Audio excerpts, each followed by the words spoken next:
बिस्मिल्लाहिर्रहमानिर्रहीम, अस्सलाम वालेकुम। मैं फैज़ान रिजवी हूँ और आप मेरे यूट्यूब चैनल और फेसबुक पेज देख रहे हैं। आज 3 जून 2022 है, दिन है जी जुमातुल मुबारक का। जगह मैंने इसलिए छोड़ी है क्योंकि यहाँ पर मैं आपको अखबारों के तराशे दिखाऊंगा। कुछ व्यूअर शिकायत कर रहे थे कि आप जो अखबारों के तराशे दिखाते हैं वो मुकम्मल नज़र नहीं आते, खबर पढ़ी नहीं जाती, तो मैं भी वही सुना रहा होता हूँ। खैर, रशिया और यूक्रेन की जंग को आज 100 रोज़ मुकम्मल हो गए और 100 रोज़ मुकम्मल होने पर यूक्रेन के सदर व्लादिमीर ज़ेलेंस्की ने खिताब नहीं किया। आज उन्होंने विक्ट्री स्पीच दी है। अपनी कौम से खिताब करते हुए यूक्रेन के सदर ने क्या कहा आपको बताऊंगा। रशिया ने एक इंपॉर्टेंट ऐलान किया है 100 रोज़ मुकम्मल होने पर, और रशिया के साबिक सदर ने पूरी दुनिया को वार्न किया। अल जज़ीरा को जो उन्होंने इंटरव्यू दिया वो इतना ज़्यादा इंपॉर्टेंट है, और जब मैं वो पढ़ रहा था और अगर संजीदगी से वो इंटरव्यू पढ़ें तो उसमें बहुत सारे पैगामात हैं पूरी दुनिया के लिए, वो भी आपके सामने रख दूंगा। अन्कारा पर, तुर्की पर यूक्रेन ने एक इल्ज़ाम आयद किया है, बड़ा फ़नी सा इल्ज़ाम है। अगर वो इल्ज़ाम वो सही साबित होता है तो मैं ये कहूँगा कि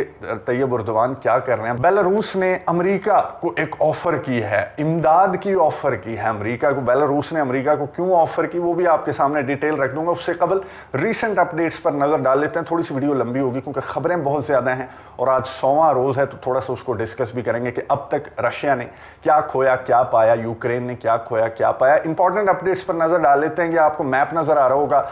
आज जो है वो बरतानिया, बोरिस जॉनसन ने, बरतानिया के इंटेलिजेंस ने ये एडमिट किया और ये कहा कि लुहांस्क जो है वो ऑलमोस्ट रशिया कंट्रोल कर चुका है, और रशिया के जो ऑपरेशन का दूसरा फेज है उसमें रशिया की फोर्सेस बहुत गेन्स कर रही हैं, बहुत तेजी के साथ आगे बढ़ रही हैं। यूके ने ये भी कहा कि रशिया 2 वीक्स के अंदर, 2 हफ्तों के अंदर लुहांस्क का मुकम्मल कंट्रोल जो है वो रशिया संभाल लेगा। पहला फ्रेंच फाइटर जो है, जो फ्रांस का फौजी है, वो पहला फौजी आज यूक्रेन की जानिब से रशिया के खिलाफ लड़ते हुए मारा गया। आरटी ने इसे रिपोर्ट किया और ये बताया कि और भी बहुत सारे जो ममालिक हैं उनके फाइटर्स यहाँ पर यूक्रेन के साथ लड़ रहे हैं, लेकिन ये पहला फ्रांसीसी फौजी था जो कि मारा गया इस जंग में लड़ते हुए। दूसरी जानिब मैं आपको बताऊं, यूक्रेन ने एक और कैदी को 5 साल की सजा सुनाई है। इस कैदी का जुर्म क्या था? इस बंदे का जुर्म ये था कि इसने जी का जो साइन है वो दिखाया था। ये खारकीव का रिहायशी बंदा था जिसने जी का साइन दिखाया। अब जी का साइन दिखाना कोई जुर्म है?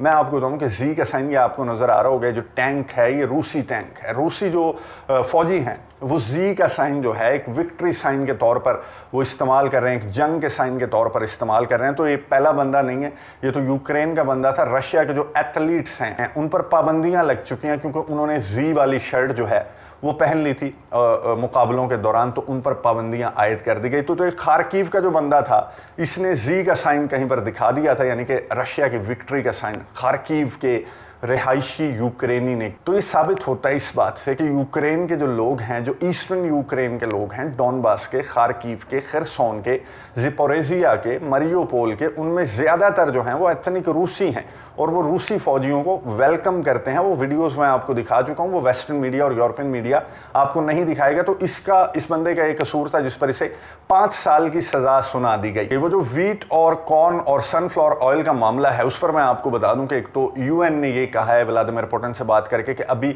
मजीद वक्त लगेगा। जो अजनास पोर्ट्स पर पड़ा हुआ है यूक्रेन की, ब्लैक सी की, सी ऑफ अज़ोव की पोर्ट्स पर जो अजनास पड़ा हुआ है, इसे ठिकाने लगाने में और उन ममालिक तक पहुंचाने में जिन्होंने ऑर्डर कर रखा है वहां तक पहुंचाने में मजीद वक्त लगेगा, क्योंकि व्लादिमीर पुतिन ने स्ट्रेट फॉरवर्ड अपनी डिमांड्स रखी हैं। व्लादिमीर पुतिन ने यह कहा कि ये अजनास जो है वो दीगर ममालिक तक पहुंचा देते हैं, लेकिन फलां सैंक्शंस जो हैं वो आप हमारे ऊपर से हटा दें। अब यूएन और रशिया के दरमियान ये अदवार चल रहे हैं बातचीत के, जिसमें अजनास के हवाले से बात की जा रही है। तो यूएन ने आज, अब से कुछ घंटे पहले, इस वक्त जब मैं वीडियो रिकॉर्ड कर रहा हूं, तो यूएन की जानिब से ये स्टेटमेंट सामने आई कि मजीद कुछ वक्त लगेगा, मजीद कुछ बातचीत के लिए, रशिया की डिमांड्स को पूरा करने के लिए। वो ज़ाहिर है डिस्कस करेंगे अमेरिका, बरतानिया, नेटो ममालिक से। तो तुर्की पर यूक्रेन ने एक इल्ज़ाम आयद किया। गुज़िश्ता वीडियो में मैंने आपको बताया था कि यूक्रेन ने ये क्लेम किया है, ये इल्ज़ाम आयद किया है कि रशिया ने हमारी 1 लाख टन गंदम जो है वो चुराई है और सीरिया मुंतकिल की है। आज यूक्रेन ने यह कहा कि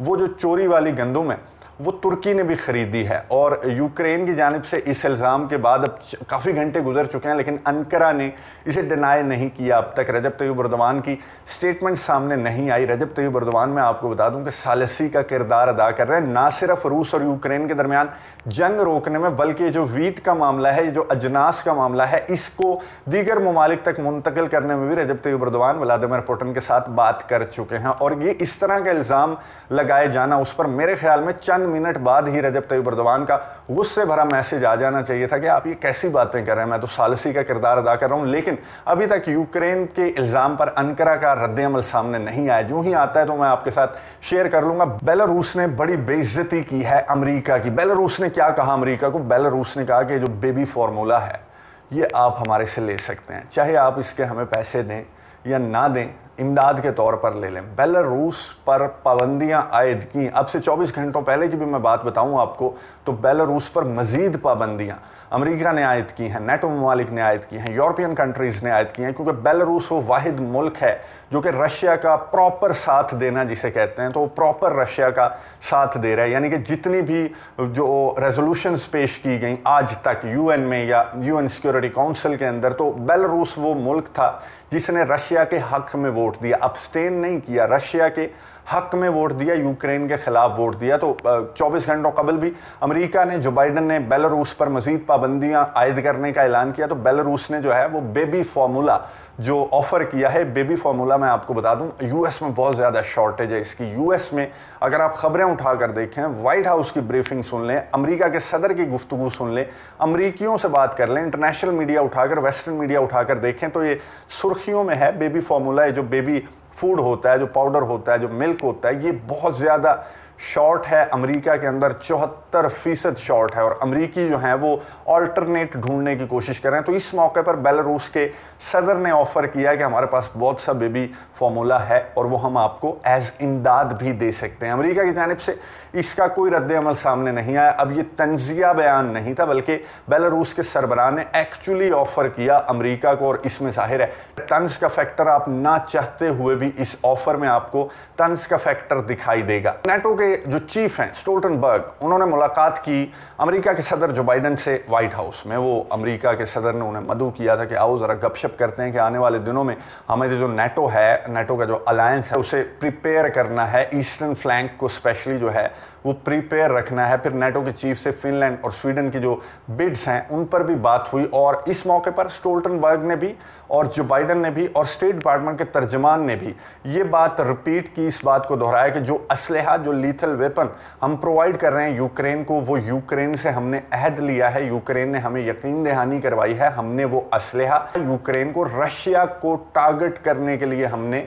नहीं दिया। यानी कि आप लीथल वेपन प्रोवाइड कर रहे हैं और यकीन दहानी पर यूक्रेन के सदर व्लादिमीर ज़ेलेंस्की को कि जनाब इससे आपने अच्छे बच्चे बन के अपना डिफेंस करना और रशिया के मेन सिटीज़ को टारगेट नहीं करना। यूक्रेन के सदर व्लादिमीर ज़ेलेंस्की का जो खिताब था वो इन बयानात के ऑपोजिट था। यूक्रेन के सदर व्लादिमीर ज़ेलेंस्की की टोन में बहुत ज़्यादा कॉन्फिडेंस है। जाहिर है इतना ज़्यादा लीथल वेपन उन्हें प्रोवाइड कर दिया गया है जिस पर रशिया की जानिब से भी बहरहाल इतराज़ उठाया जा रहा है और रशिया वार्निंग्स जारी कर रहा है। तो यूक्रेन के सदर व्लादिमीर ज़ेलेंस्की ने अपने बयान में कहा, वो विक्ट्री स्पीच थी, उन्होंने कहा कि हम जीत रहे हैं और हम ये जंग जीतेंगे। और मेरे भाई, आपका 20 से 25% जो यूक्रेन है ना, वो कैप्चर कर चुका है रशिया। और वो इलाके हैं जो आपके मोस्ट इंपॉर्टेंट सिटीज़ हैं, जो आपको समंदर से मिलाते हैं। और रशिया का प्लान है आपको एक लैंड लॉक्ड कंट्री बनाने का, और रशिया अपना प्लान इंप्लीमेंट कर रहा है बहुत कामयाबी के साथ। लेकिन यूक्रेन के सदर व्लादिमीर ज़ेलेंस्की को कॉन्फिडेंस है उस लीथल वेपन का जो उन्हें प्रोवाइड कर दिया गया है अमेरिका की जानिब से, जर्मनी की जानिब से, डेनमार्क की जानिब से, नेटो और यूरोपियन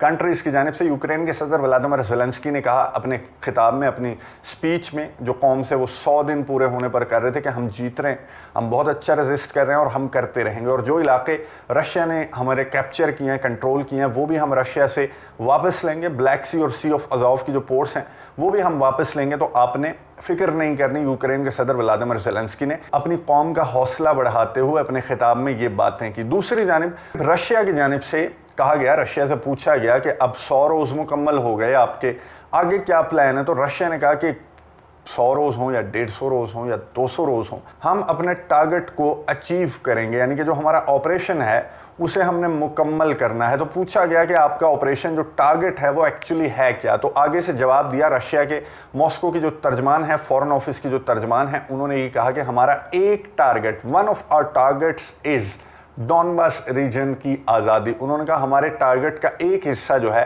वो डॉनबास रीजन की आज़ादी है और हम उसे हासिल करेंगे, यानी कि डोनेट्स्क और लुहांस्क की आज़ादी। और ये जो आने वाले चंद दिनों में बरतानिया के मुताबिक 2 हफ्तों के बाद ये जो इलाके हैं ये भी रशिया कंट्रोल कर लेगा। लेकिन क्या रशिया यहाँ पर रुकेगा? तो जो जनरल्स की स्टेटमेंट्स हैं और जिस तरह के थिंक टैंक, जिस तरह के तज्जिए सामने आ रहे हैं, तो रशिया जाकर रुकेगा ट्रांसनिस्ट्रिया के अंदर। और ट्रांसनिस्ट्रिया तक पहुँचना रशिया का, यानी कि दूसरा मुल्क मोल्दोवा जो है वो शामिल हो जाएगा इस जंग के अंदर। तो फिर ये जंग क्या रुख इख्तियार करती है वो बाद की बात है। लेकिन रशिया के साबिक सदर ने जो इंटरव्यू दिया अल जज़ीरा को, वो बहुत इंपॉर्टेंट इंटरव्यू है। उन्होंने बहुत संजीदगी से गुफ्तगू की। रशिया के साबिक सदर ने अल जज़ीरा को इंटरव्यू देते हुए कहा कि दुनिया क्या कर रही है, वेस्टर्न कंट्रीज़, नेटो ममालिक क्या कर रहे हैं, ये हम एक डेड एंड की जानिब पहुंच चुके हैं। और न्यूक्लियर वॉर अगर जिक्र किया जाए तो फिर वेस्टर्न कंट्रीज़, नेटो ममालिक, दीगर ममालिक के सरबराहान जो हैं वो मजाक समझते हैं कि कोई मजाक नहीं है तीसरी जंग। तो उन्होंने ये कहा कि हम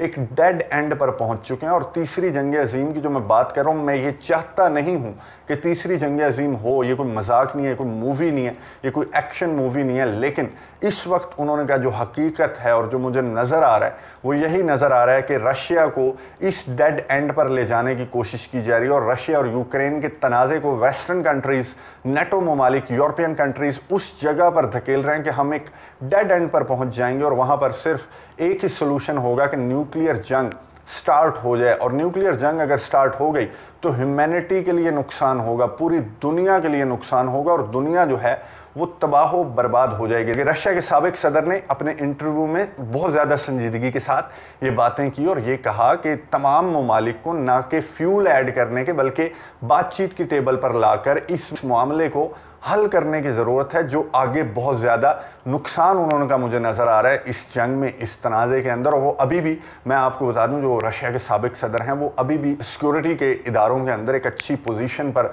फायज़ हैं। तो उन्हें नज़र आ रहा है कि ये सिचुएशन जो है वो किस जानिब जा रही है। इस 100 रोज़ के अंदर क्विकली नज़र डाल लेते हैं। 100 रोज़ के अंदर अगर आप वेस्टर्न मीडिया, यूरोपियन मीडिया उठाकर देखेंगे तो 3-4 पॉइंट्स जो हैं उन्हें वो रिपीट कर रहे हैं कि एक तो रशिया ने इन्वेड किया यूक्रेन पर, तो फिर अमेरिका, बरतानिया, यूरोपियन कंट्रीज़, नेटो ममालिक ने रशिया पर सैंक्शंस आयद करना शुरू कर दी और रशिया को महरूम करना शुरू कर दिया। पूरी दुनिया जो है वो रशिया के ख़िलाफ़ हो गई और यूक्रेन के सदर व्लादिमीर ज़ेलेंस्की की फतूहात का जिक्र किया जा रहा है, उनकी बहादुरी का जिक्र किया जा रहा है। और ये जिक्र किया जा रहा है कि जिस बात पर रशिया को एतराज़ था उस बात पर 2 ममालिक ने आकर रशिया को चैलेंज कर दिया, यानी कि स्वीडन और फिनलैंड ने नेटो की मेंबरशिप के लिए अप्लाई कर दिया। ना सिर्फ स्वीडन और फिनलैंड बल्कि दीगर ममालिक भी नेटो को ज्वाइन करना चाहते हैं। तो ये कुछ चीज़ें जो हैं इस 100 रोज़ के अंदर स्किम स्कैन करके डिस्कस हो रही हैं। दूसरी साइड में आपको बता दूं कि इस 100 रोज़ के अंदर रशिया पर जो सैंक्शंस आयद की जिन ममालिक ने, वही ममालिक तेल और गैस के ऑल्टरनेट ढूंढने की कोशिश कर रहे हैं। जिस रशिया पर इन ममालिक ने पाबंदियाँ आयद की हैं और इसे महरूम करने की कोशिश की जा रही है, तो दुनिया के जो बड़े बड़े ममालिक हैं, अगर आप इस साइड पर देखें रशिया के साइड पर, तो चाइना हो गया, ईरान हो गया, इंडिया हो गया, पाकिस्तान हो गया, सेंट्रल एशियन कंट्रीज़ हो गए, अरब कंट्रीज़ हो गए, गल्फ स्टेट्स हो गई, तो वो सारे इस जानिब है। और जिस बात की तकलीफ़ जो बाइडन को और नेटो ममालिक को अभी तक है कि हम इतना ज़्यादा ज़ोर लगाकर रशिया को महरूम क्यों नहीं कर सक रहे, रशिया चीखें क्यों नहीं मार रहा, रशिया का रूबल क्यों स्ट्रॉन्ग हो रहा है। और यहाँ पर यूरोपियन कंट्रीज़, उल्टा यूरोपियन कंट्रीज़ जो हैं वो अपनी तेल और गैस को तरसते हुए दिखाई दे रहे हैं। रशिया इज़ अ जायंट, आप उसे महरूम नहीं कर सकते, जिसके साथ China, Bharat, Pakistan, Iran, gulf states जैसे ममालिक खड़े हुए हैं। तो रशिया को महरूम करने के लिए जो बाइडन, जो कि अब बेबी फार्मूले के लिए परेशान हो रहे हैं, तो बेबी फार्मूले से निकलेंगे जब बाहर उस टेंशन से, तो फिर उसके बाद वो सोचेंगे कि मज़ीद क्या करना चाहिए रशिया को महरूम करने के लिए। कि मैं आपको ये बता दूं क्रक्स कि इस 100 रोज़ के दौरान ना ही रशिया का इतना नुकसान हुआ, ना ही अमेरिका का इतना नुकसान हुआ तो यूरोपियन कंट्रीज़ का हुआ, और उन यूरोपियन कंट्रीज़ में सबसे ज़्यादा नुकसान हुआ है यूक्रेन का। उस यूक्रेन का जो नेटो की ज़िद की वजह से, नेटो को ज्वाइन करने की ज़िद की वजह से इस जंग, इस तनाज़े के अंदर कूदे, और वही व्लादिमीर ज़ेलेंस्की, वही यूक्रेन के सदर अब नेटो का असल चेहरा देख चुके हैं और वो ये कह चुके हैं कि मैं नेटो की मेंबरशिप का मज़ीद ख्वाहां नहीं हूं। तो आपको क्या मिला इस जंग में कूद कर? 11 से 12 मिलियन आपने अपने लोग जो हैं वो महाजरीन बना दिए। जहां जापान जैसे ममालिक की जानिब से जो महाजर ख़वातीन हैं, जो यूक्रेन की ख़वातीन हैं, उन्हें वार्निंग्स दी जा रही हैं कि आपके साथ ये भी हो सकता है और आपके साथ वो भी हो सकता है। और वो महाजरीन यूके, बरतानिया से शिकायत मौसूल हो रही हैं कि हमें अच्छा ट्रीट नहीं किया जा रहा, और यूक्रेन एक लैंड लॉक्ड कंट्री बनने के बहुत करीब आ चुका है। और यूक्रेन को, यूक्रेन के सदर व्लादिमीर ज़ेलेंस्की का कंधा इस्तेमाल करते हुए एक्चुअली अमेरिका ने रशिया को वीक करने की कोशिश की और रशिया के बहाने से चाइना को भी टारगेट करने की कोशिश की, लेकिन चाइना अमेरिका के हाथ नहीं आया। चाइना क्या, रशिया भी अभी तक अमेरिका के, नेटो ममालिक के, यूरोपियन कंट्रीज़ के हाथ नहीं आ रहा। ये तनाज़ा, ये जंग आगे क्या रुख इख्तियार करती है, नज़र रखेंगे, आपको अपडेट्स देता रहूँगा। अगली वीडियो तक के लिए इजाज़त दीजिए। अल्लाह हाफ़िज़।